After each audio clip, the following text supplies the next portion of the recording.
India TV YouTube channel को subscribe करें और बेल आइकन दबाएं।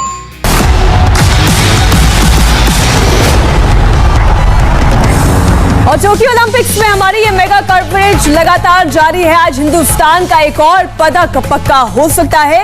रेसलर बजरंग पूनिया ने अपना प्री क्वार्टर फाइनल मुकाबला जीत लिया है और थोड़ी देर में उनका क्वार्टर फाइनल मुकाबला भी होना है। बिल्कुल, करीब 15 मिनट रह गए उस मुकाबले को और ईरान के पहलवान के खिलाफ ये क्वार्टर फाइनल मुकाबला होगा जो कि आसान नहीं होगा। ईरान के पहलवान, हमें मालूम है कि वहां से कितने बड़े बड़े दिग्गज पहलवान निकले, तो वहां पर एक परंपरा और ट्रेडिशन रही है हिंदुस्तान की तरह। जैसे हरियाणा में की मट्टी में, जैसा कहते हैं ना, कल रवि दहिया के घर हम गए थे कि यहाँ की मिट्टी में कुश्ती है जी, तो वैसे ही ईरान की मिट्टी में भी कुश्ती है और रशिया में भी। तो ये यूरोप और ईरान का जो ये बेल्ट है, ये जो कजाकिस्तान, किर्गिस्तान, यहाँ पे कुश्ती, मंगोलिया, यहाँ पे कुश्ती जो है बड़ी ही लोकप्रिय स्पोर्ट है और हर कोई कुश्ती करता है यहाँ पर। तो ये एक बजरंग पूनिया के लिए मुश्किल बाउट होगी, क्योंकि आप रैंक के अलावा जब होता है ना मीनाक्षी, क्या होता है कि आप जब बड़े देश के खिलाफ क्रिकेट का मैच खेलते हैं या फुटबॉल का मैच खेलते हैं, उस देश के जो क्रिकेट की परंपरा है, उस खेल की परंपरा होती है, वो भी खिलाड़ी को ना एक स्पेशल बनाती है, अच्छा प्लेयर बनाती है। तो उसी तरीके से आप जब भी किसी ऐसे रेसलिंग नेशन के खिलाफ खेलते हैं तो आपको हमेशा कड़ी टक्कर मिलती है। तो ईरान के खिलाफ बजरंग पूनिया का जो मुकाबला है आसान नहीं होने वाला है और वर्ल्ड कप के सिल्वर, तो पिछला वाला भी नहीं था इतना, बिल्कुल, लेकिन वो इतने बड़े रेसलर नहीं थे जितने ये हैं। ये वर्ल्ड कप के सेमीफाइनल सिल्वर मेडलिस्ट हैं, लेकिन बजरंग पूनिया को भी अगर हम देखें, वर्ल्ड चैंपियनशिप में उन्होंने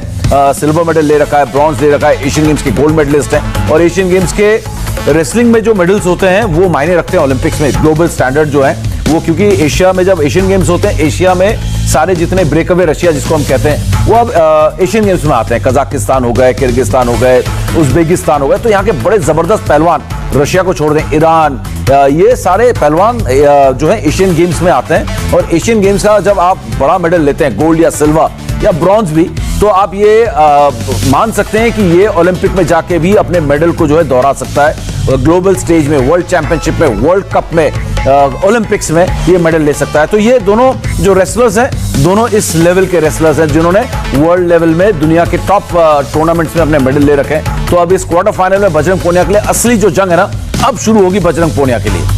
तो क्लोज कॉन्टेस्ट बहुत जल्द शुरू होने वाला है, बहुत ज्यादा देर का वक्त नहीं रह गया है और ये जरूर है कि पिछला मुकाबला उन्होंने जीता जरूर, लेकिन वो भी बहुत ही कांटे का मुकाबला था। और बजरंग पूनिया, जिनकी समीप भी बता रहे हैं, जानकारी दे रहे हैं कि ये टोक्यो ओलंपिक शुरू होने से पहले से ही फेवरेट थे। तो ऐसे में अब अगर कोई मिडिल फेवरेट के टैग के साथ बाउट करने के लिए उतरता है, रेसलिंग करने के लिए उतरता है, तो कितना ज्यादा दबाव उनके भी सामने होगा, इसमें कोई दो राय नहीं है। समीप, पिछले और अभी तक के उनके परफॉर्मेंस की हम बात करें तो बजरंग पूनिया से हम कितनी एक्सपेक्टेशंस रख सकते हैं? मैं ये कहूंगा कि मुर्तजा के खिलाफ जो ईरान की पहलवान है, जो दोनों रिकॉर्ड्स की मैं तुलना भी कर रहा हूं और सुबह से मैं देख भी रहा हूं, भले ही रेसलिंग एक्सपर्ट्स ये कह रहे हैं कि बजरंग पूनिया गोल्ड के दावेदार हैं, दावेदार जरूर हैं, लेकिन हमने देखा है कि दावेदारी जो है कैसे यहां पर खराब हो जाती है। जैसे रवि दहिया थे, कल जब वो जाउर के खिलाफ आए थे, जाउर बहुत जबरदस्त रेसलर थे, लेकिन रवि दहिया, शायद मैं भी ये लगा कि कहीं ना कहीं थोड़े से सुपीरियर रेसलर थे, उन्होंने इतनी कोशिश नहीं की। अब देखना होगा कि बजरंग पूनिया और मुर्तजा के बीच यहां पर कैसी शुरुआत करते हैं। यहां पर बजरंग पूनिया, जैसे यहां पर आपने बढ़त ली और बढ़त को गंवा दी, अगर ऐसी बढ़त आपने उसको दे दी यहाँ पर मुर्तजा को, तो आप वापसी नहीं कर पाएंगे, तो ये जरूरी है। आगे चल रहे हैं और उसके बाद गैप होना, अगर गैप ना होने दें। यही मैं कह रही थी कि 3-1 से आगे चल रहे थे, लेकिन उसके बाद कैसे बराबरी पर आ गए। और यही बात बजरंग के भाई ने भी समझी। देखिए, बजरंग के पहले राउंड के मैच के बाद उनके भाई ने एक बहुत बड़ी बात कही। उन्होंने कहा कि उस मुकाबले में बजरंग ने अपना बेस्ट नहीं दिखाया। देखिए वो क्या कह रहे हैं। बजरंग भाई की पहली बाउट थी, पहली बाउट में थोड़ा फर्क रहता है, अगली बाउट इससे अच्छी लड़ेगा। वो पहली बाउट पे दबाव होता है, वार्म अप नहीं हो पाता, वजन घटाया है, रिकवरी नहीं हुई है, अब वो वार्म अप हो गया, बढ़िया शरीर उसका वो हो गया, अगली बाउट इससे अच्छी लड़ेगा।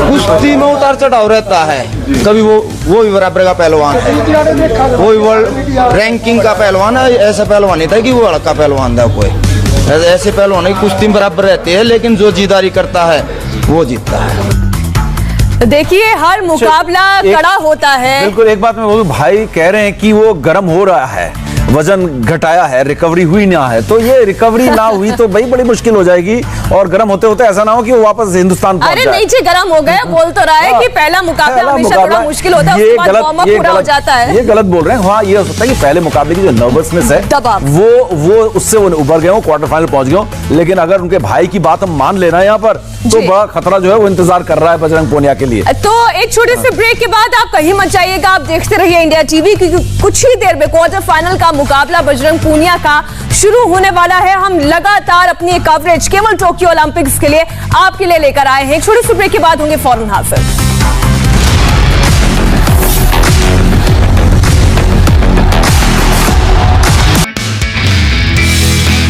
नमस्ते, मैं हूं मीनाक्षी जोशी। वीडियो और खबरों से अपडेट रहने के लिए India TV YouTube channel subscribe करें, बेल आइकन दबाना ना भूलें। जुड़े रहें इंडिया टीवी के साथ।